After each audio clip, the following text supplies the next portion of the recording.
Hello everyone, I am your business study teacher Shashi Sisodia. और जो series मैंने स्टार्ट की है 12th क्लास बिजनेस स्टडीज, उसमें फर्स्ट लेक्चर मैं कंप्लीट कर चुकी हूँ, जिसमें हमने किया था meaning of management in detail. In this lecture I will cover the functions of management. So mainly there are 5 functions of management in your NCERT book. 5 functions of management, जिसमें पहला फंक्शन है प्लानिंग. तो planning कैसा function है बेटा? Planning is the first function of management in which we think in advance. हम advance में सोचते हैं. वी थिंक अबाउट फ्यूचर, हम फ्यूचर के बारे में सोचते हैं. What we have to do in future, how the things will be carried out in future. So future के बारे में सोचना, to peep in the future, future में झांकना, ये सारा क्या है? प्लानिंग. क्लियर? तो प्लानिंग एक ऐसी एक्टिविटी है जिसमें हम फ्यूचर के बारे में सोचते हैं. We set our goals. So planning is setting goals in advance and developing a way of achieving it. Means goal set करना और how these goals will be achieved. To decide the way is also important in planning. So planning में हम पहले से decide करते हैं हमारे goals क्या होंगे और developing a way of achieving it, उसको उस गोल को अचीव करने के लिए हम वे भी डिसाइड करते हैं. तो mainly when we make the plan, there are the different alternatives to achieve our goal. जब हम कोई प्लान बना रहे हैं, मीन्स प्लान में हम अपना गोल सेट करते हैं कि फ्यूचर में हमारे ये टारगेट्स होंगे और उन टारगेट्स को अचीव करने के लिए डिफरेंट ऑप्शंस होते हैं.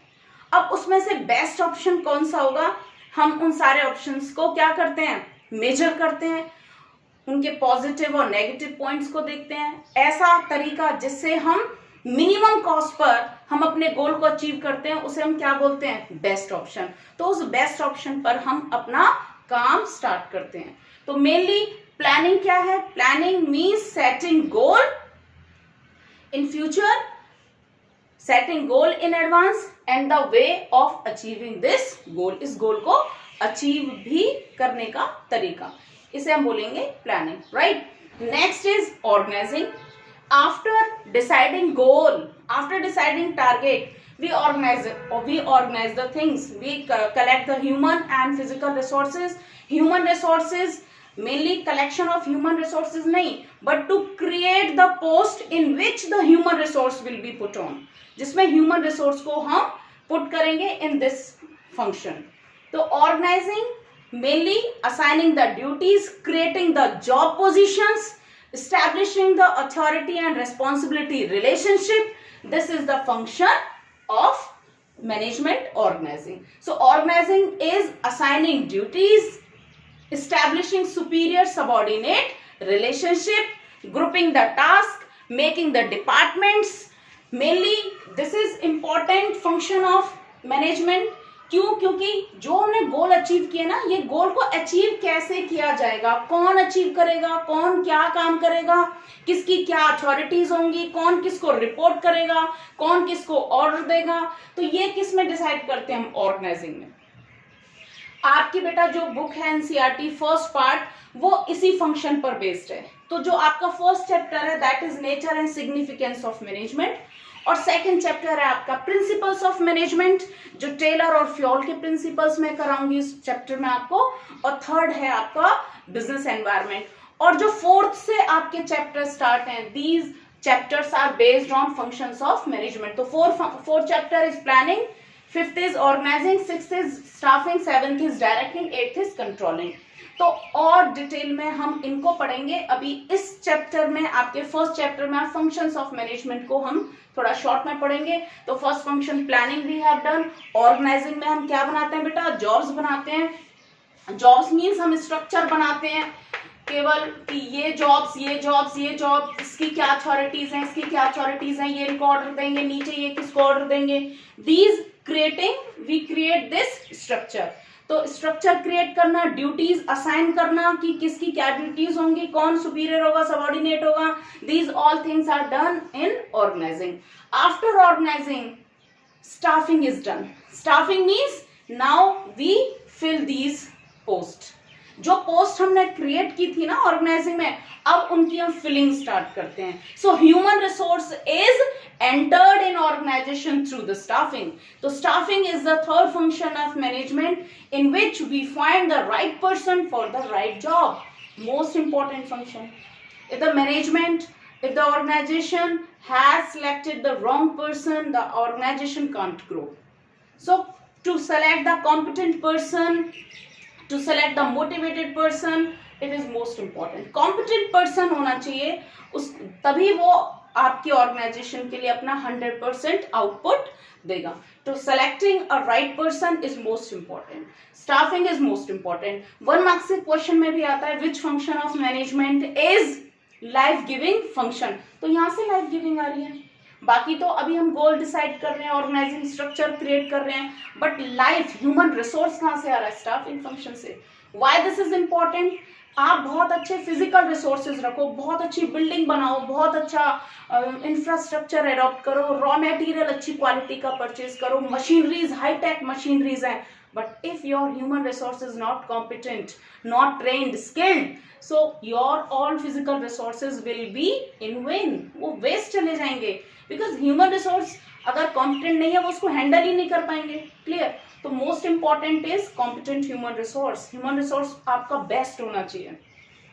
After selecting the human resource they must be given direction. आप उनको क्या दोगे बेटा? डायरेक्शन दोगे. So directing is also most important. आपने कॉम्पिटेंट ह्यूमन रिसोर्स रख लिया, बट आप उनको बताओगे कि आप इस पोस्ट पर हो, आपकी ये अथॉरिटीज हैं, ये ड्यूटीज हैं, आपको इसको रिपोर्ट करनी है, आपको ये फंक्शंस करने हैं. तो यहाँ डायरेक्शन में हम क्या करते हैं? Leading, influencing and motivating employees to perform the task assigned to them. जो उनको हमने काम असाइन किया था, ऑर्गेनाइजिंग में हमने पोस्ट के साथ काम असाइन कर दिया था. आप अपने स्कूल का ऑर्गेनाइजिंग स्ट्रक्चर को बहुत क्लोजली ऑब्जर्व करते हो बेटा. लाइक आपने principal post, headmistress post, vice principal post, headmistress post, PGTs, TGT, ये सारी पोस्ट आपने बहुत क्लोजली चेक किए हैं. क्लियर? और हर पोस्ट की अपनी कुछ अथॉरिटीज हैं, हर पोस्ट की अपनी कुछ रिस्पॉन्सिबिलिटीज हैं. तो वो कई बार क्या होता है, एम्प्लॉइज क्या हो जाते हैं? डीमोटिवेट हो जाते हैं. कई बार उनको इंफॉर्मेशन टाइम से नहीं मिलती है. तो डायरेक्टिंग में हम 4 एलिमेंट्स को पढ़ते हैं so that employees can achieve their target. First is leading them, to lead them, to influence them. Second is motivating them, उनको motivate करना आप काम के लिए. Third is communicating. बिना कम्युनिकेशन के टारगेट अचीव नहीं होंगे, क्योंकि बिना कम्युनिकेशन के कोई भी अगर कम्युनिकेशन का फ्लो नहीं है तो वहां पर एक कम्युनिकेशन गैप होगा, वहां चीजें क्लियर नहीं होंगी, क्या करना है, कब करना है. तो कम्युनिकेशन इज मोस्ट इंपॉर्टेंट. और लास्ट इज सुपरविजन, सुपरवाइज भी करना. तो through directing is an activity in which the human resources, we lead the human resource, we influence the human resource, we motivate the human resource to perform the task assigned to them. जो काम उनको assign किया गया है उस काम को कराने के लिए उनको लीड करना, मोटिवेट करना, उनके साथ कम्युनिकेशन करना, टाइमली कम्युनिकेट करना. These all functions are conducted in directing. And last function is controlling. So controlling, in which controlling, what we do in controlling? Controlling means monitoring the performance. Monitoring the performance means that all the employees are doing work according to the predetermined standards or not. जो उनको पहले से standards दिए गए थे, काम करने का तरीका बताया गया था, जो टारगेट्स दिए गए थे वो टारगेट को अचीव कर रहे हैं या नहीं कर रहे हैं, ये चेक करना ही क्या है? कंट्रोलिंग. फॉर एग्जाम्पल, एक वर्कर को एक दिन में 10 यूनिट बनाने का टारगेट दिया गया. This is called standard work. This is called standard work. But उसने एक्चुअल वर्क कितना किया? सपोज करो 5 units. So there is a deviation. यहां पर कितना डेविएशन है? 5 यूनिट्स का. तो मेनली कंट्रोलिंग क्या है? कंट्रोलिंग मीन्स जो काम बताया गया है वो काम वर्कर कर रहे हैं या नहीं कर रहे हैं. केवल यही कंट्रोलिंग नहीं है, कंट्रोलिंग में आगे भी है कि रीजंस क्या है. To find out the reasons are most important. कि रीजंस क्या थे? तबीयत खराब हो गई थी, उसकी क्लियर, उस वर्कर की तबीयत खराब हो गई थी या वो ट्रेंड नहीं है, उसकी जो प्रोडक्शन स्पीड अच्छी नहीं है, तो उसके लिए करेक्टिव मेजर्स लेना। करेक्टिव मेजर्स क्या हो जाएंगे, अगर सपोज करो उसकी तबीयत तो सही थी लेकिन उसको प्रोडिक्शन करना नहीं आता, मींस ही नीड्स ट्रेनिंग, फिर उसे ट्रेनिंग दो सो दैट वो फ्यूचर में इतना डेविएशंस उसका ना आए। तो कंट्रोलिंग क्या है, controlling means monitoring the activities in the organisation and finding out deviations and taking corrective measures, reasons of deviations and taking corrective measures as well. तो controlling is most important. As a student आपको भी अपने आप को control करना चाहिए।